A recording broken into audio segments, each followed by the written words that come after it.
सुनहरे रेत के विशाल रेगिस्तान में, जहां दूर दूर तक रेत के टीले फैले थे और कुछ अकेले खजूर के पेड़ खड़े थे, एक अनोखी कहानी घटित हुई। यह था ताकत और चालाकी का एक अद्भुत खेल। इस शांत रेगिस्तान में महान सूफी संत शाहबाज कलंदर विराजमान थे। उनके पास एक दिन अपनी शक्ति और ताकत पर गर्व करता हुआ जंगल का राजा शेर आया। उसके अंदर घमंड का सागर उमड़ रहा था। शेर ने अपना सीना फुलाया और अकड़ से गरजते हुए बोला, इस सुनसान रेगिस्तान में मुझसे बड़ा अक्लमंद और ताकतवर कोई नहीं। मेरी दहाड़ से यह रेत भी कांप उठती है। शाहबाज कलंदर के होठों पर एक रहस्यमयी मुस्कान खिली। उन्होंने शांति से इशारा करते हुए कहा, अगर ऐसा है तो देखो, वहां दूर बैठा हुआ छोटा सा गीदड़, क्या तुम्हारी हिम्मत है उसका सामना करने की? शेर के अंदर क्रोध की आग भड़क उठी। एक छोटे से गीदड़ का सामना? वह दहाड़ता हुआ पूरी ताकत से उस गीदड़ की और लपका। रेत उड़ने लगी, उसके पंजों के निशान गहरे होते गए। गीदड़ ने जब पीछे मुड़कर देखा तो उसके प्राण सूख गए। उसकी नजरें दहाड़ते शेर पर थीं और डर से वह पसीने पसीने हो गया। लेकिन अचानक उसकी नजर पास पड़ी कुछ सूखी हड्डियों पर पड़ी।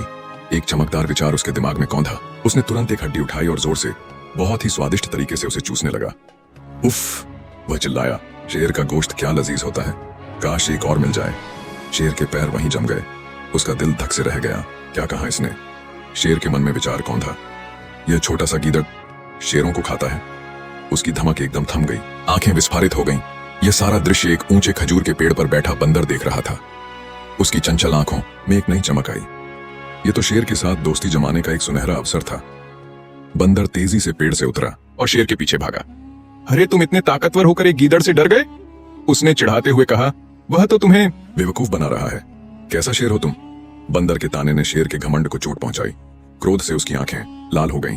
अब मैं उसकी असली औकात दिखाता हूं। गरजते हुए वह फिर से गीदड़ की ओर दौड़ा, इस बार पूरी हिम्मत के साथ। गीदड़ शांत बैठा रहा, जैसे कोई डर ही न हो। उसने वही हड्डी अपने मुंह में दबाए रखी और आसपास देखते हुए बोला, अजीब बात है, बंदर को भेजे इतना समय हो गया और वह अब तक सिर्फ एक शेर ही ला पाया। मुझे तो कम से कम 2 चाहिए थे। शेर के कान खड़े हो गए। उसके दिमाग में एक ही विचार कौंधा, जाल, यह सब एक जाल है। यह गीदड़ और बंदर मिलकर शेरों का शिकार करते हैं और वह जान बचाकर भयभीत होकर वहां से भाग खड़ा हुआ। शेर सीधा शाहबाज कलंदर के पास पहुंचा, हांफते हुए, डरा हुआ। कलंदर के चेहरे पर वही शांत मुस्कान थी। उन्होंने कहा, अब जाकर देखो वह गीदड़ क्या कर रहा है।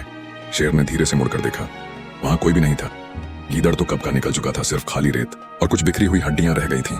उसे समझ में आया कि वह कितनी आसानी से मूर्ख बन गया था। इस कहानी से हमें यह शिक्षा मिलती है, जो खुद को सबसे बड़ा समझता है अक्सर सबसे बड़ा मूर्ख बनता है। और कभी कभी चतुराई ताकत से ज्यादा शक्तिशाली होती है। घमंड हमेशा पतन का कारण बनता है।